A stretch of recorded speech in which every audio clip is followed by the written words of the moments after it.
I want to talk about hot topics. Um, I want to talk about Will Smith. I remember in the early, um, uh, early 2000s, where Will Smith was on Oprah, and he was on there, and he was talking about like, Jada. It was Will Smith and Jada and the kids on Oprah in the early 2000s, and I was like, okay, and Jada was talking about Will Smith had like a flavor of the month, and I was like, the flavor of the month. She was talking about that, women in Hollywood, and magazines, Will Smith would come to her with a magazine and say, "Hey, baby, look, ain't she fine? Ain't she beautiful?" And all this whole stuff. And I just remember thinking, like, he's going to cheat on her. I mean, because anytime a man does that, you kind of like wonder if he's, because his eye is wandering, like. And I was like, well, I was like wondering, like, is he going to cheat on Jada? Because of him showing her that magazine every month. He would show her a magazine every month. Look, baby, look, ain't she beautiful? Like, and I remember on Oprah, Jada says to him, "Look at me, look at me." Like, ain't I'm beautiful? Like that. And I thought that caught my eye a bit, because just listening to that made me think that I wonder if he's going to cheat on her. And come to find out, years later, in 2021, he comes out with that book and admits that he's been cheating. He has cheated on her, on Jada, and all this other stuff, because Jada a guy had came out, in the earlier months, saying, in the earlier months of 2021, that that he had an affair. He was with Jada. And Jada admits that she did have the affair with him, and him and her and Will Smith is on Red Table Talk talking about that. And I was like, and she had admit that she did sleep with the guy and stuff. And I remember her saying that she never felt she hadn't felt so good in so long. And I'm like, well, what's that all about? Because usually women I know that wants the relationship, wants the husband, wants the kids, and for her to say that was mind-boggling. That she hadn't felt so good in so long, and I was like, well, what's that all about? And I wonder if it had anything to do with Will Smith. Not, I mean, the kids are grown, and stuff like that. And I'm like, well, what's that all about? And even though this is 2021, she had the affair 3 or 4 years ago. But the thing is this thing, and them kids are grown now.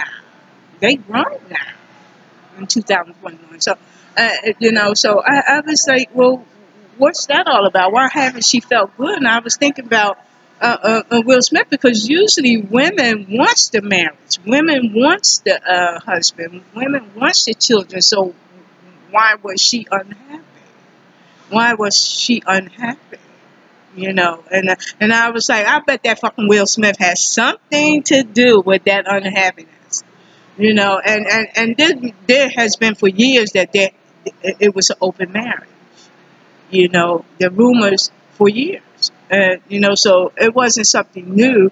that when he came out and she came out with their affairs and all this old stuff, the rumors have been around for years about the open marriage. So that's nothing new. But he admits, saying that that they were they were unhappy, so she went she went her way, and he's went his way, still married, and that they went out to try to find happiness, and then they come back together with that happiness, or something like that. And I'm like, wait a minute. You just don't have to go outside the marriage to find the happiness. Why not get some counseling and deal with those issues or whatever? And why go outside the marriage? I didn't think they really had to go outside the marriage to find happiness or whatever. They could did that with the marriage with counseling. So I didn't really understand about how to find that happiness and stuff like that. If that's the case with the happiness, uh, uh, where is the happiness? Because they back together, like they're back together, and like they go and find their happiness, and now they're back together, and they have the happiness now. I don't get it. I don't get it. But my thing was, why leave the marriage? I mean, like, why go out and have sex with other people when you could have got counseling within the marriage? That way, you wouldn't have to find other people.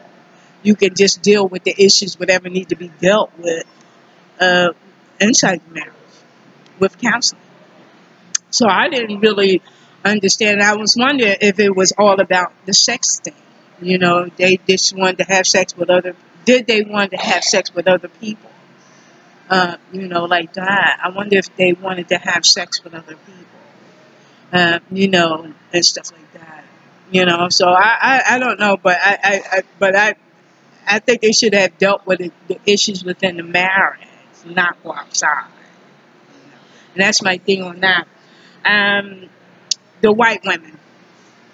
I remember Yvette Carnell had a show, and the guy talked about that during slavery, um, the white men went to work and the white women stayed home and they raised their children. And then, those men were probably either the children go up to be slave masters. Her husband was probably a slave master. I'm talking about during slavery, and she sat there and said nothing.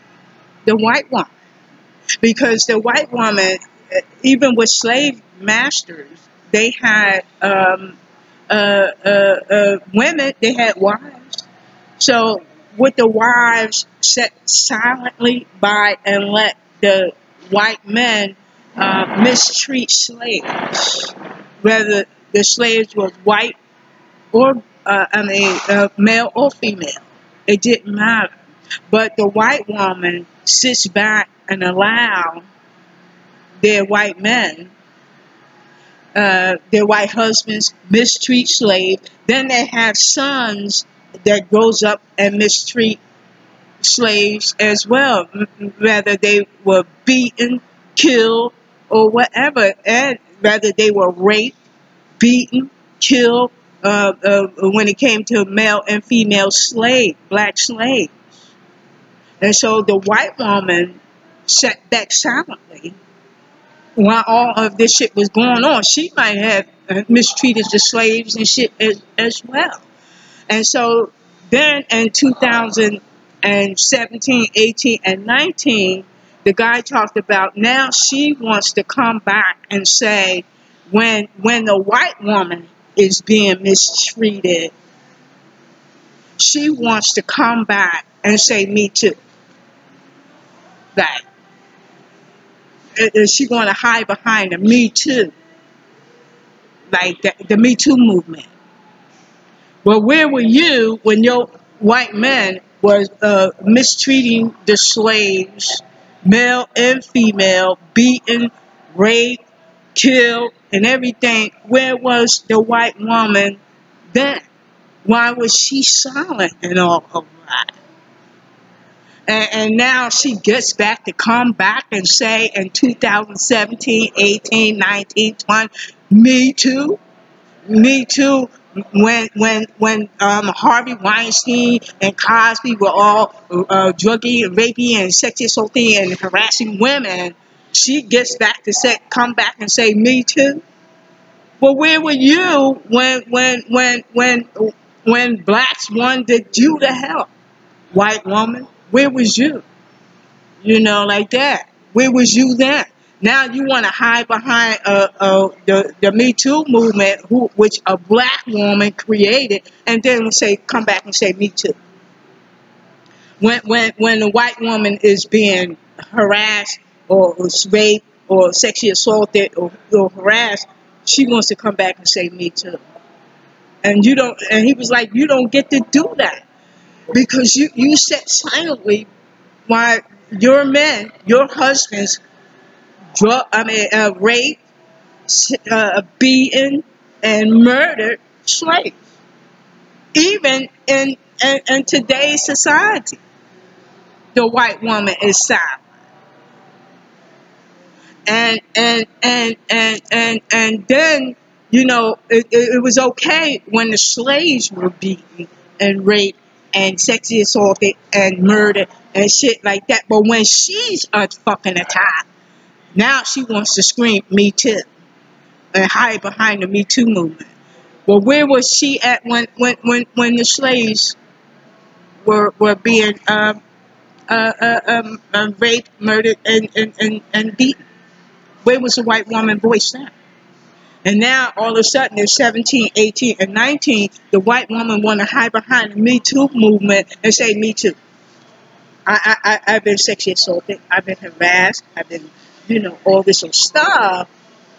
And I'm like, you know, and I'm like, with the guy, where was the white woman then? I mean, she's saying all this stuff now, but where was she back then?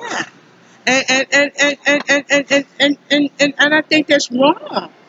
You know, on one hand, because the white women, you know, and I'm not saying white women is the cause of what their white men did, but she said silently. She had a voice. She could have said something back in those days, even up to 2021, when white men mistreat blacks or any other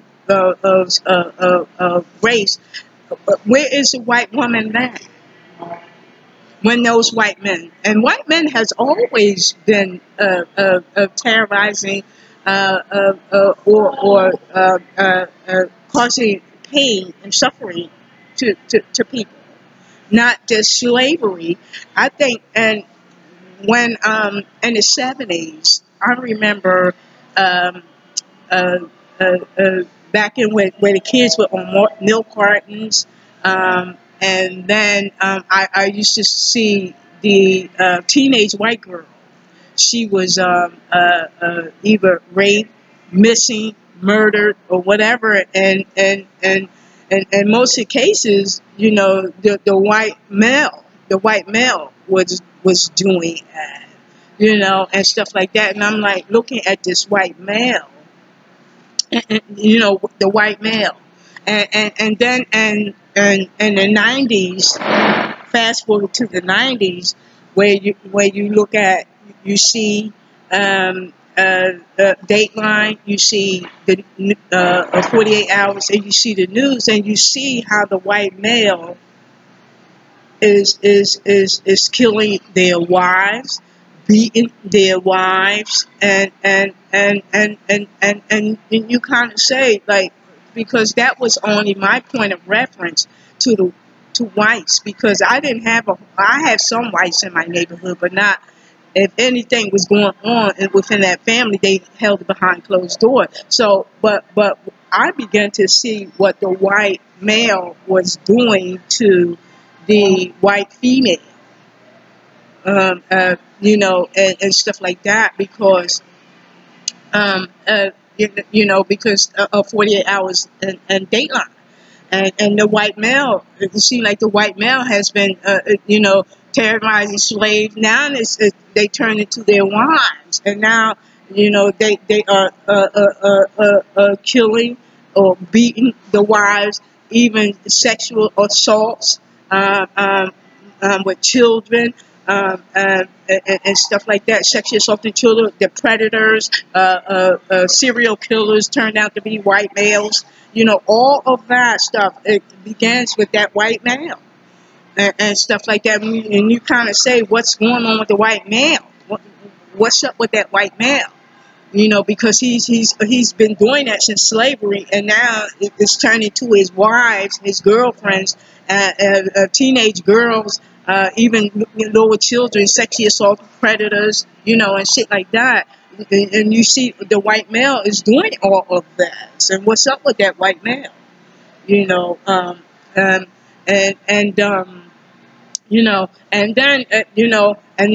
if you look at the white female, if you look at her, Hollywood has made her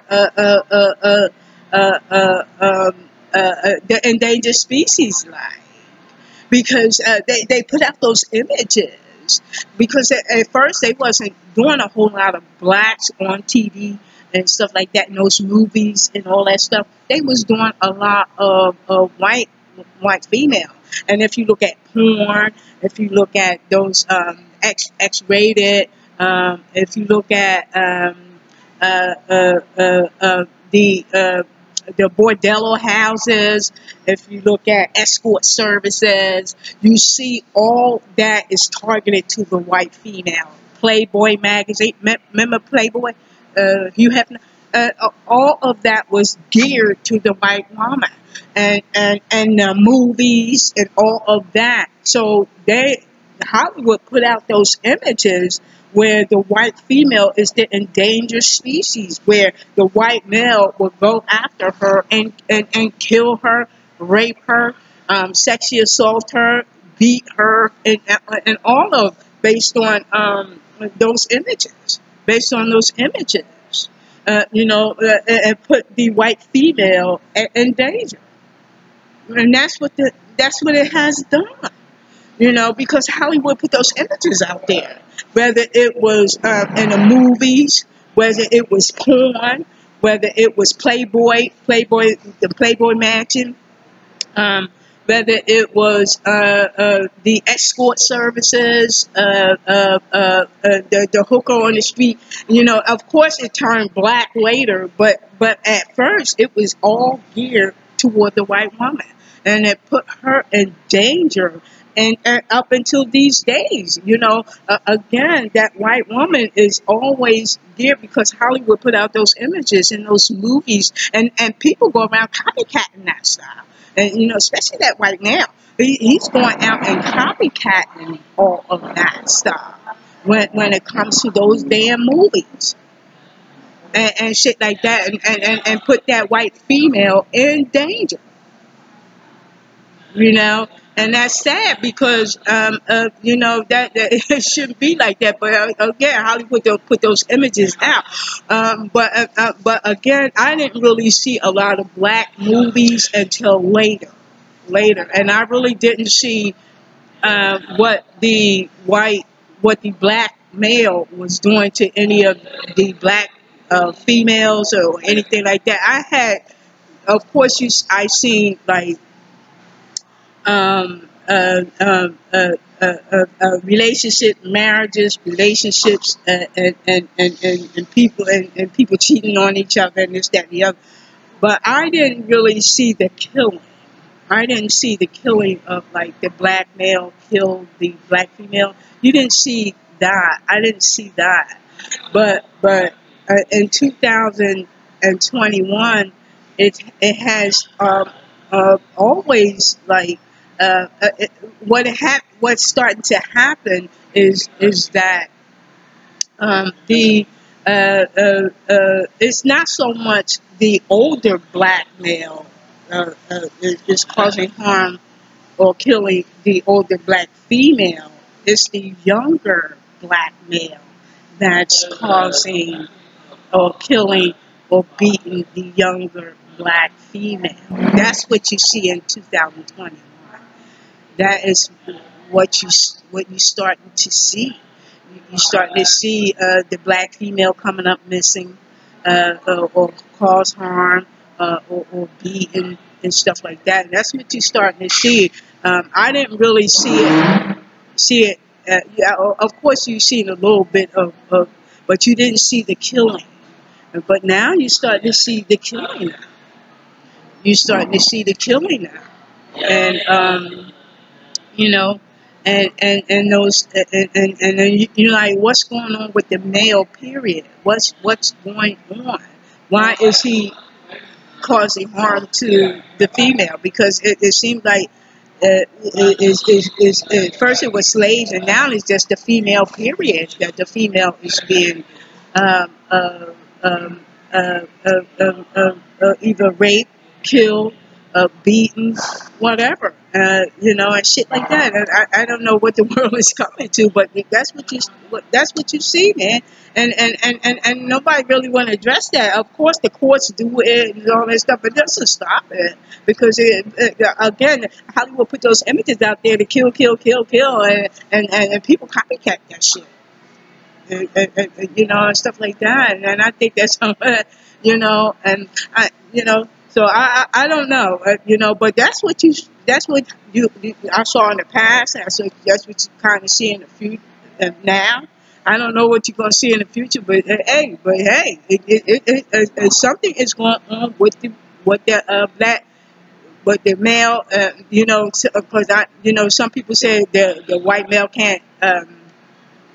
It can't take rejection, and then the black male, is doing shit, just killing and stuff like that. And I believe that is more about power and control. They want to control the female and do whatever they want to them and stuff like that. And if she doesn't want it, and then he either kills her, rape her, or beat her, whatever, and stuff like that. And that's what's going on, man. And it's about more. It's so more about power and control. It's not, it's like, because if she doesn't want to do what they want to do, then they cause harm to her. And I think that's wrong, But that's what you see. That's what you see. I want to talk about race. Race in America. George Floyd, and in 2020, the cop killing, and all of that. That has always been around. That has always been around. Race, the cop killing, the blackmail. The blackmail is uh, what you see is that, and I think in the last 20 years, you begin to see the cop and the blackmail. They is going at toe to toe, and what you see is that either the black male is killed or the white cop is killed. One go to prison, one is in the ground. But the issues of race and all of that has not been dealt with. I don't care how it seems like, no matter how many years go past, the issues are still not dealt with, even though a person go to prison and a person is in the ground. I think the issues need to be dealt with in order for change to come. Because if the issues not dealt with, the problem will continue. And I think that the white cop and the black male doesn't want to bow down to each other. It's like a power struggle, and stuff like that. But I think that the white cops, some white cops are good, some are not. They take advantage and do what the fuck they want to do to any race or whatever, because they have that bag, the gun, and that baton, and they can do what the fuck they want to do. But then you got the black male. Let's talk about him. He needs to stop putting himself in positions to even be arrested by the fucking cop. You know what they the fuck about. You know what the fuck they do. Why are you putting yourself in position for them to arrest you and do all kinds of shit to you? We need to pay attention to that instead of always looking. We look at what the cops are doing. We know what the fuck they're doing, but we need to stop putting ourselves in position to be arrested, because 9 times out of 10, when the police is called, a white cop is going to show up. So we need to, the black male needs to stop putting himself in position. I'm not saying I still think the cops some cops are wrong, but I think the black male needs to stop putting himself in position to be arrested by the cop, because you know 9 times out of 10 a white cop is gonna come for the police call. When the police call is made, 9 times out of 10 the white a cop is gonna show up, and the black male knows that. And so he puts himself in a position to be either killed or beaten or killed, murdered, whatever, by the cop. And stuff like that. And I think we need to look at both sides of that instead of looking at the white cop, the white cop, the white cop. Yes, some white cops do wrong shit, but black males need to stop putting themselves in a position to be arrested by the cops.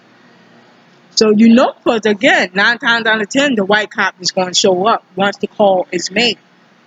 Once someone calls the police, 9 times out of 10, the white cop shows up. So again, but race is never going to end, because a lot of people think the civil rights, blacks doesn't deserve for civil rights. They think civil rights is civil wrongs for blacks. So and shit like that. Race has always been around. I don't think race will ever be dealt with. I don't think police reform will do much of anything, because you still got some cops out there that will do right, and then you got some to do wrong. So what would the reform do? The reform will go out the window when it comes to some race. So I don't think the reform will do much of it. And race has always been a problem in America. And until we put race on the table, ain't shit going to be done about it when it comes to schools, jobs, colleges, schools, you name it. Depending on where you live, where you work, schools, job. Come on. Race has always been a problem. And stuff like that. It's not just race can go with schools, jobs, where you live, the race problem and all its the race and all its problems has always been around and never really dealt with. And until we put that on the table, race will never be dealt with. We might well wait for Jesus, the second coming. Because I don't think it ever will be dealt with. Because you got people that still want to be racist. And I think that they look at their jobs and where they live, their car and house, and their bank account as more superior than their attitude. Because I think people, it's not their attitude that is better than blacks or Hispanics or Chinese when it comes to whites. They think it's their jobs, because they can have an attitude of the scum of the earth. Their personality can be like the scum of the earth. So it's not that. And some of their attitudes are like the scum of the earth, whites. So, but I think their job, their car, their house, their bank account, where they live, their colleges they go to, they put that as a way to think they're better than you, or a person who doesn't have that. They use that as their superior thing. They use that as um, their the way they think about themselves and you. Because they think they're better than you because they have all those things, but they can have an attitude of a person of scum of their. And what's the point of having that when you have all these things? And the thing that I go with, like, what if the white man, black man, Chinese man, and Hispanic man was in the homeless together, right? And and race would not never come up because we're in the same boat. And so this is where I think that the white male wouldn't think he was better than, because he's in the same boat with the black, the Chinese, and the Hispanic. He wouldn't think that he's better than that. But once they get all these material things, then they think they better than. Because it reminds me of slavery. They had all these things, but the black people, when they brought them over here, we had nothing. And so they had these houses and had all these things, and they thought they was better than to mistreat us, um, bring us over here and treat us like shit, and into their houses and their schools, or whatever, in their neighborhoods and stuff like that, because they have those things, and they thought they was better than us because of those things. But look how they treated us, and look at their attitude toward us.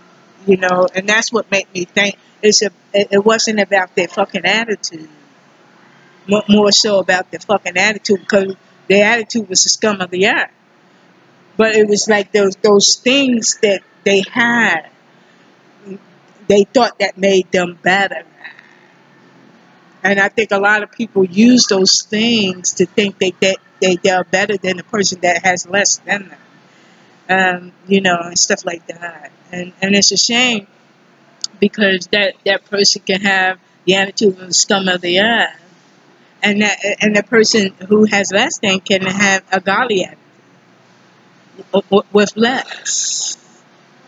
And I think that people need to stop using those things to think that they're better than, when they should look at how godly they really is. And stuff like that. Cosby,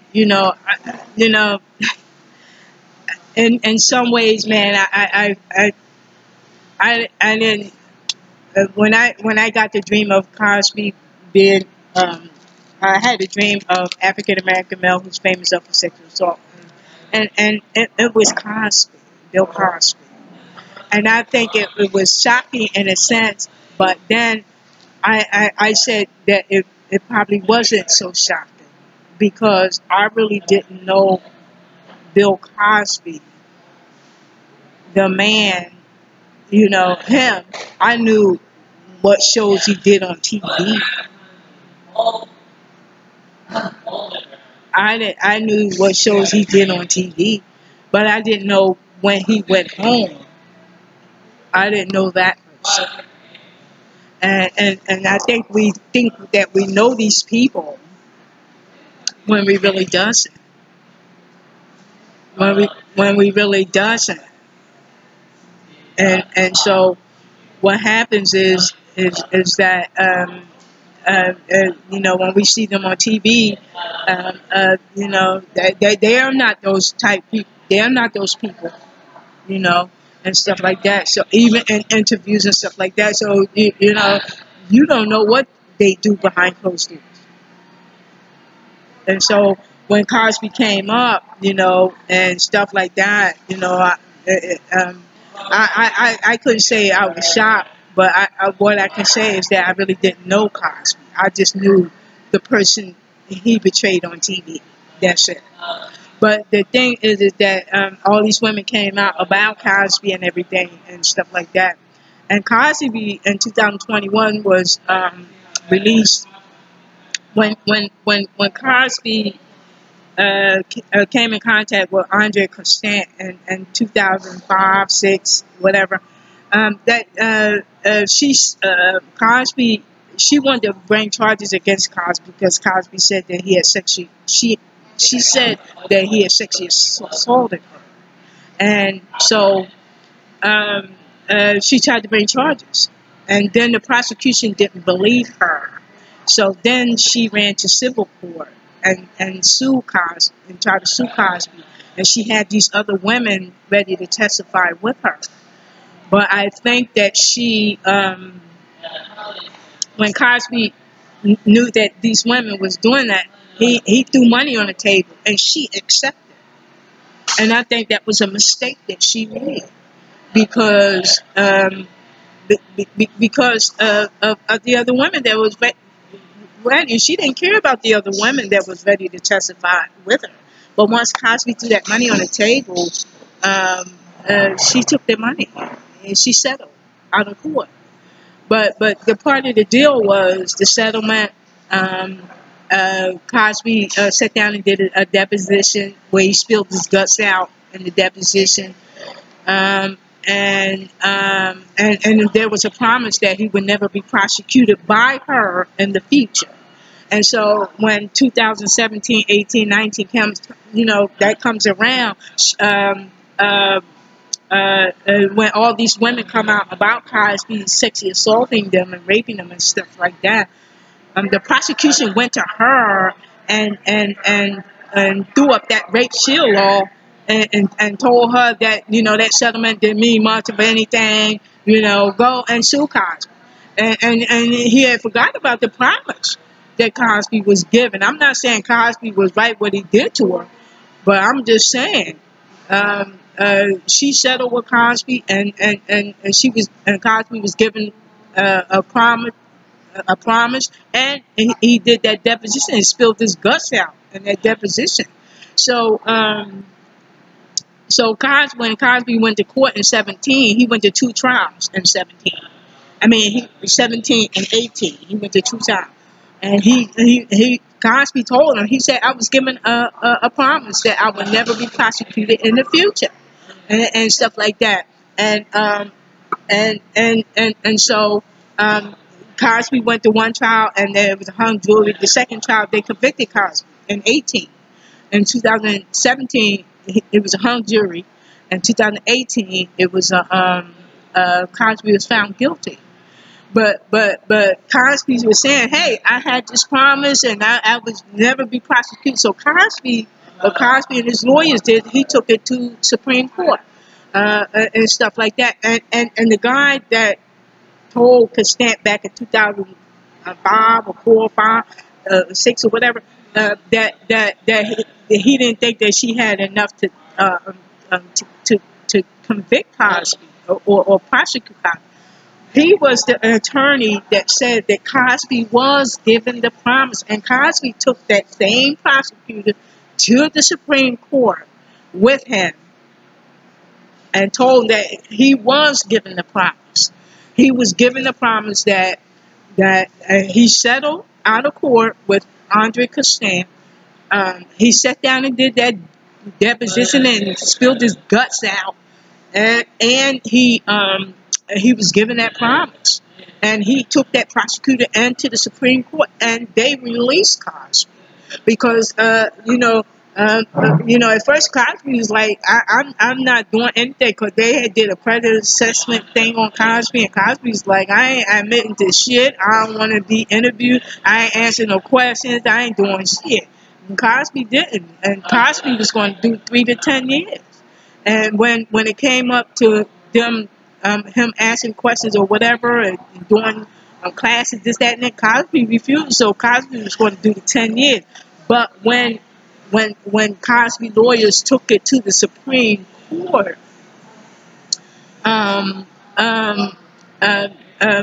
with that prosecutor, that former prosecutor, they agree with Cosby because Cosby was given that promise, and so therefore Cosby, uh, uh, uh, he was given the promise, and so Cosby was released from prison, and those charges were dropped,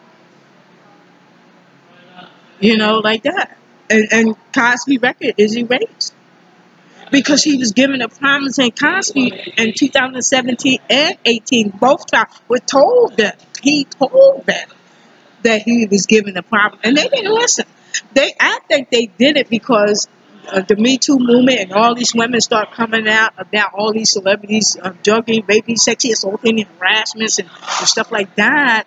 And a lot of women had came out against Cosby, and that's when the prosecution thought that he could just go and just get Andrea Constant because she was the only one that reported Cosby. He thought that using her would get Cosby convicted and sent to prison, which he did, but they forgot that Cosby was given that promise. And Cosby kept telling them that he was given the promise, and they ignored it. And so Cosby, when he took it to the Supreme Court with his lawyers and that former prosecutor that said, yes, Cosby was given the promise that he would never be prosecuted in the future. And so they released Cosby from prison. And I'm not saying that what Cosby did to all those women, he didn't do that. That's not why they released Cosby. They released Cosby because Cosby was given that promise. Now, did he sexually assault and rape and drug and sexually assault those women? He probably did. But that's not why Cosby should have been. Cosby should have never even went to.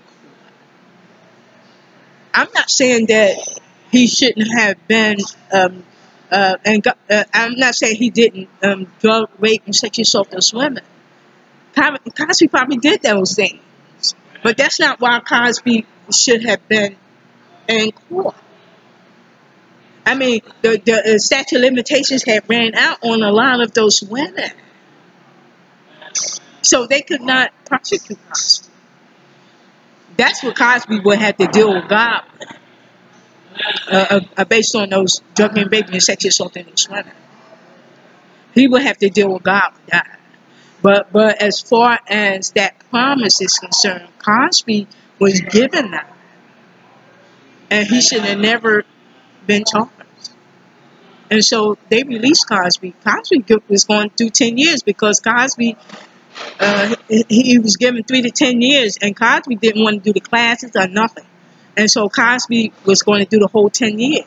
But when his lawyers went to Supreme Court and stuff like that, to get Cosby talked about that promise and everything, they released Cosby from prison.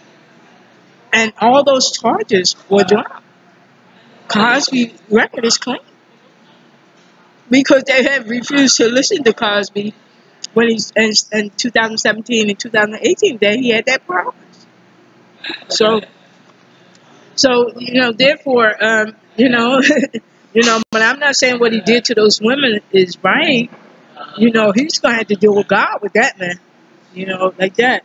So but Cosby's out, but I in a way, man, the colleges, he'll never get that back. The relationship he had with the colleges, the TV, they took his shows off TV. The women, Cosby gonna have to face women in the public, man, because everywhere Cosby go, they gonna be looking at Cosby, and stuff like that. They're gonna be looking at Cosby and stuff like that, and he's gonna always have to face that, while he's out and about going on with his life. He's gonna always have to face that. Some clubs didn't even want Cosby in there. They start taking Cosby shit off TV and everything. Again, all those colleges, he'll never get that back. Because I think Cosby had a good relationship with all those colleges. And he was the first black man that I seen, as far as colleges are concerned, that had the relationship with those colleges. And now that's advantage. So he'll never get that back. But I think his stand up, he'll probably still have that, and he'll probably, you know, get that, you know.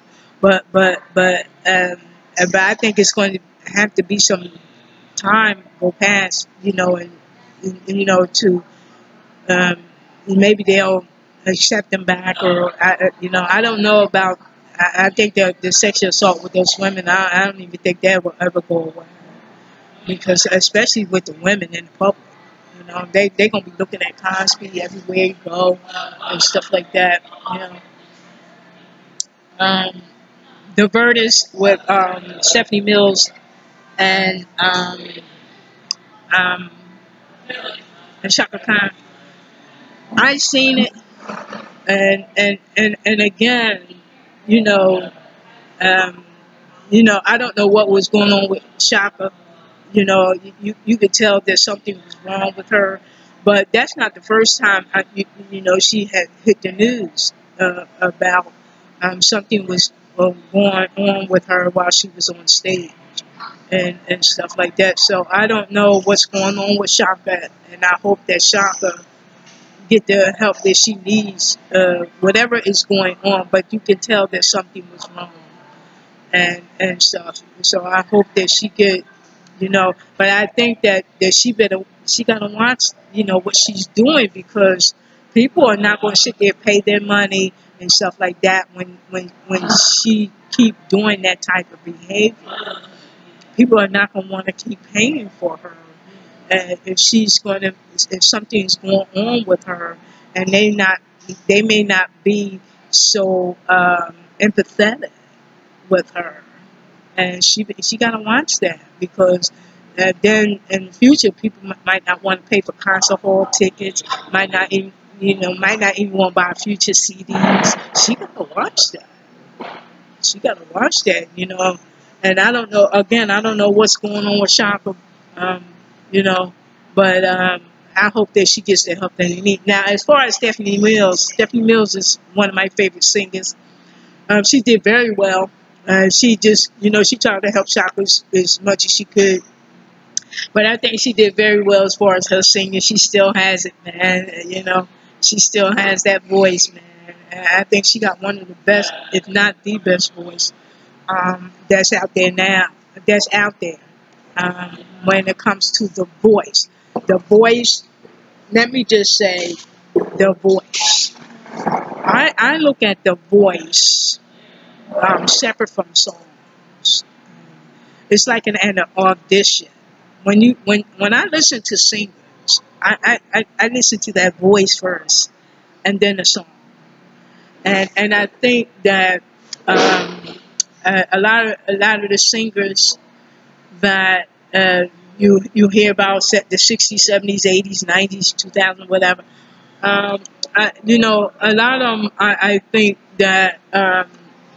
I think people choose people based on songs, and not and they doesn't like really look at like the voice, and then they doesn't separate the voice from the song. They they they bring it together, and they base it on the song. Like if that person got a lot of hits out, they'll say that person is the best singer. But I don't go with that. I like that. I separate the voice from the song, and I think Stephanie Mills has one of the great voices out there. I think Sarah Bond, Tina Marie, um, and Donna Washington, Ella Fitzgerald, um, Patsy Cline, uh, um, Carol, um, a lot of people. Um, but I think you need to separate the voice from the songs, because I think a lot of people choose the. What I started to notice was that the persons with the best voices, has the lesser heads, and the person that has the lesser voice has a lot of heads, like, you know, and stuff like that. You know, that's what I started to notice, and I think, you know, but Barry Gordy had said something on the Tina Marie story. The Tina Marie story. I've seen the Tina Marie story, and he said that Tina Marie outsung all the black girls. And I disagree with him, with the exception of one person, and that person is Sarah. When I thought about it, I was like, you know what? I think Barry Gordy is right. Now, here's a person who knows what to, a lot about talent, because he owned Motown. And Barry Gordy owned Motown. And so he did a lot of recruiting people into Motown. And so he knew the acts. He knew who to pick, who did that, and this. And all that. So when he said that, I was like, you know what? He's right. I think, with the exception of Sarah. But with everybody else, I think Tina Marie did outsing the rest of the black girls. You know, and stuff like that. And I know that they watched Tina Marie's story and heard what Barry Gordy said, and went back and told all the other people in the music industry what Barry Gordy said. I know they did, you know, but I think Barry Gordy was right, you know. But a lot of people doesn't want to admit that. But when I think about Tina Marie, you know, if I look at Tina Marie, I don't see any female except for Faith Evans, who was collaborating with Tina Marie on one of her songs. But I don't see any of them, the rest of them that came up in the 60s, 70s, 80s, and that talked about Tina, or even have any type of relationship with Tina Marie, even sung with Tina Marie, or anything. A lot of them black girls stayed away from Tina Marie because they knew that she could sing. They knew that I think they knew that she could outsing them, and stuff like that. And she, you know, she did that. And it wasn't like you know, they stayed away from Tina. A lot of those black singers, female singers, stayed away from Tina because they knew that she could sing and all this other stuff, and so and they stayed right away from Tina. And I think I know the reason why, because she could sing, and they didn't want to, you know, be challenged with her, you know, like that, you know, and stuff like that. But I think that, you know, I think she did. Tina Marie probably would never admit it publicly, but I think Tina Marie probably knew. I think she knew. Um, um, you know, I think she knew. But I think, you know, I listen to the voices first. You know, I think the voices. I think Sarah Vaughan voice, Tina Marie voice, Stephanie Mills voice, Sarah, um, Ella Fitzgerald voice. I mean, it's something about their voice that stands out.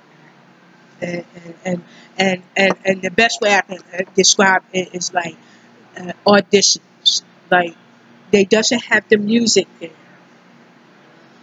to help them out, you know. And if you do an audition, then you know, you stand right there and just sing. And then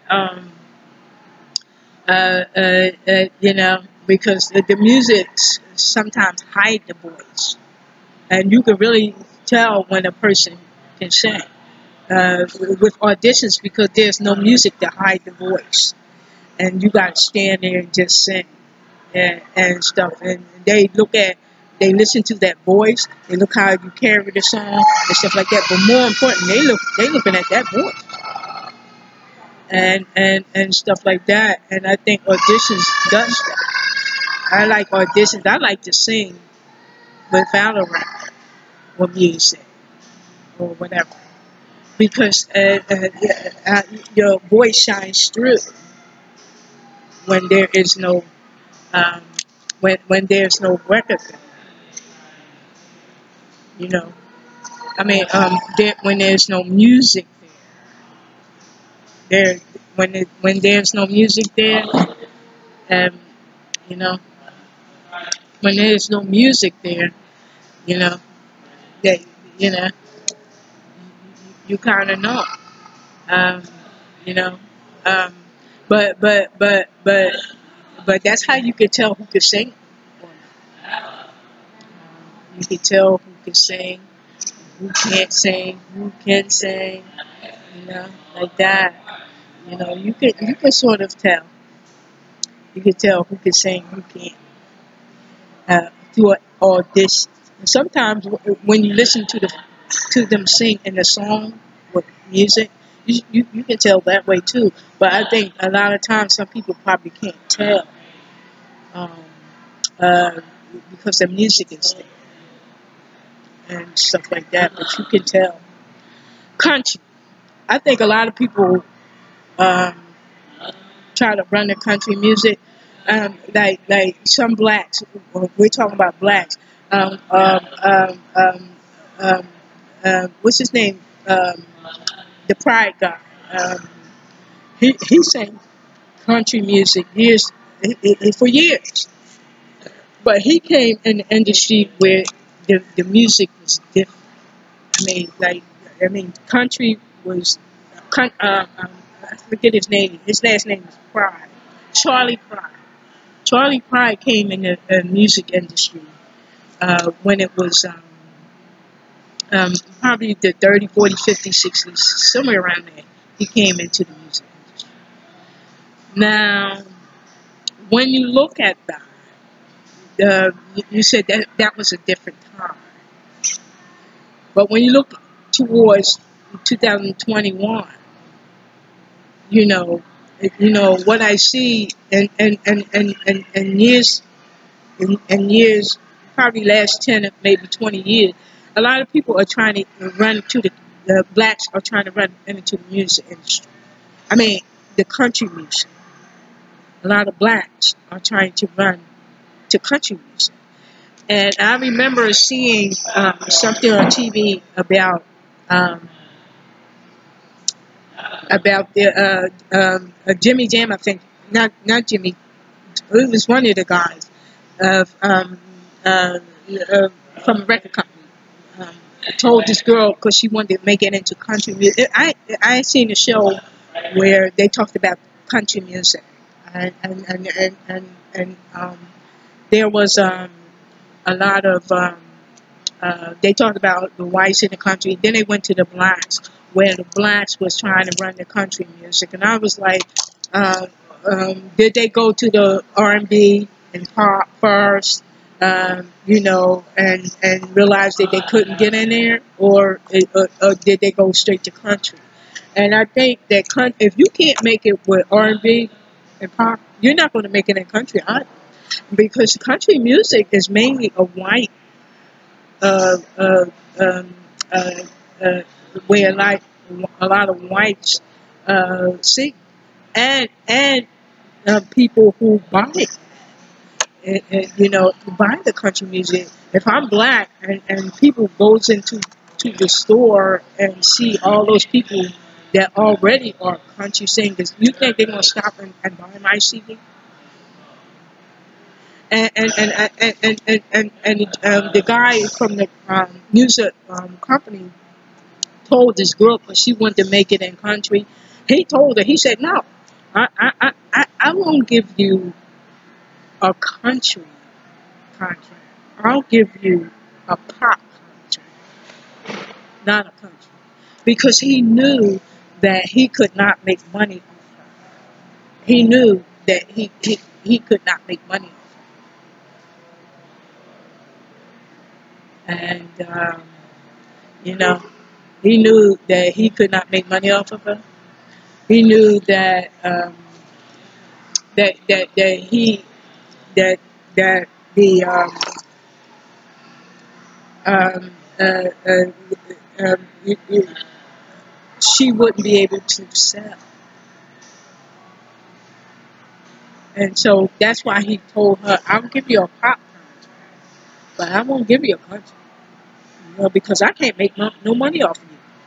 What country? Like that. Because I think a lot of people think that Charlie Pride done it.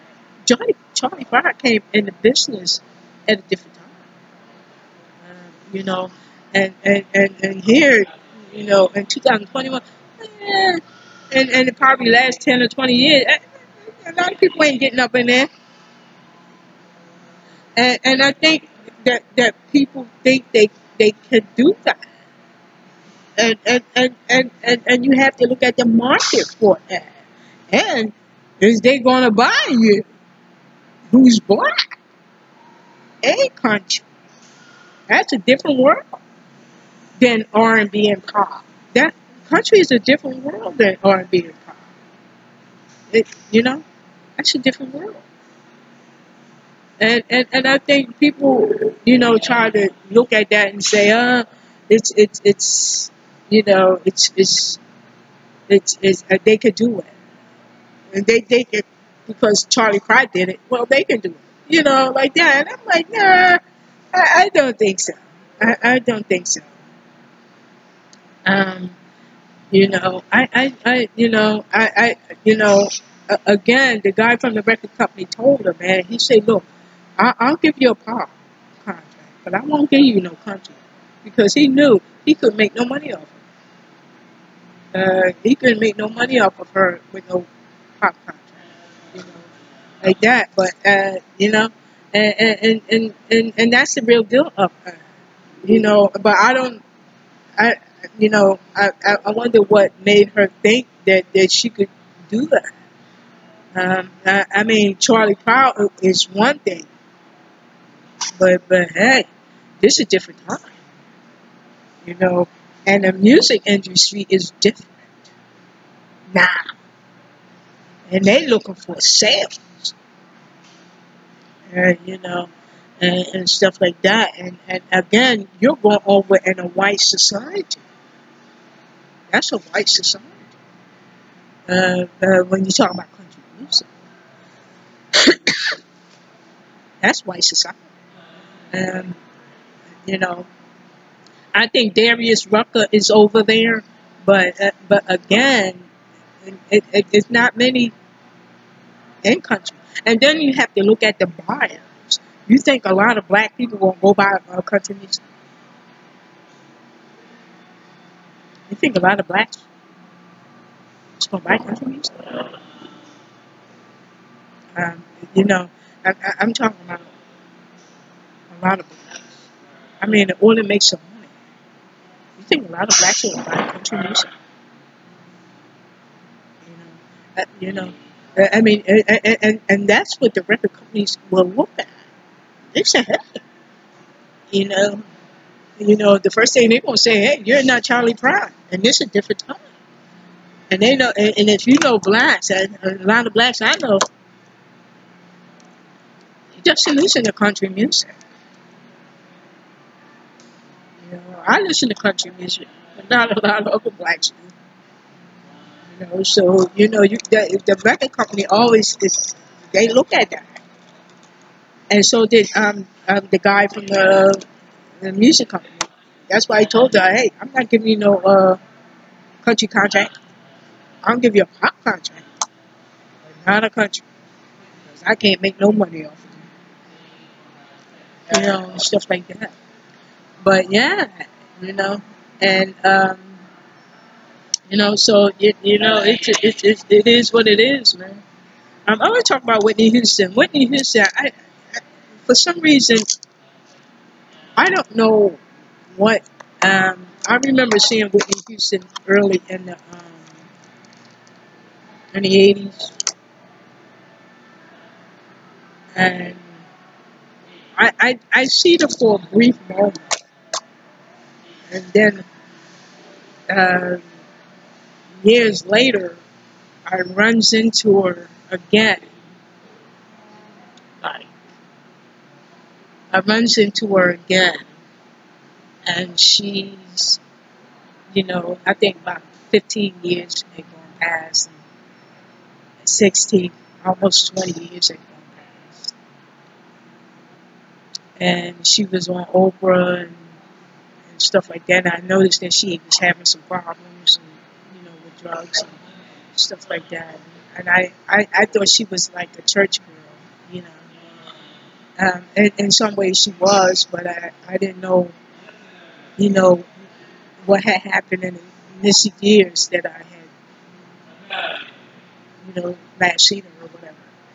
Um, but you come to find out she had some drug problems or whatever. Um, um, I just noticed that um,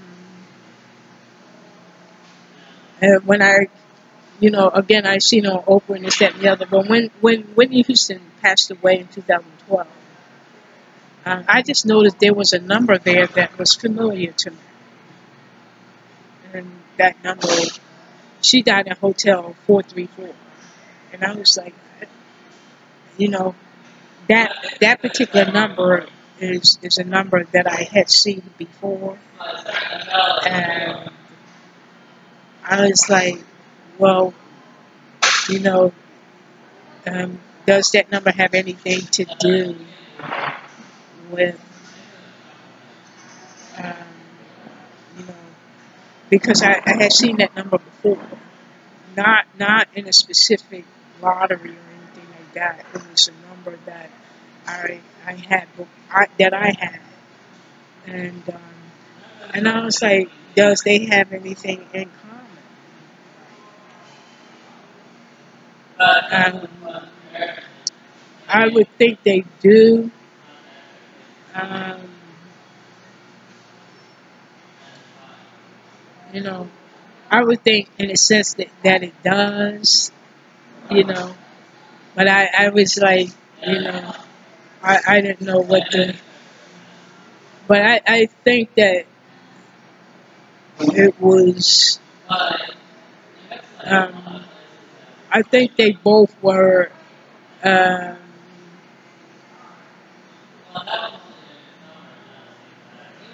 a way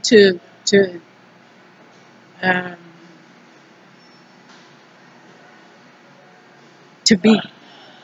Um, I, they were like, in some ways, it was a new beginning or an end to something that was, um, or end or beginning of certain things that were happening at the time and stuff like that. And but I just noticed that that number was, you know, similar, and and I just looked at that, but yeah, you know, but and what else? That's all I have to say. I am quite sure I want to talk about other issues or whatever, but I'll wait.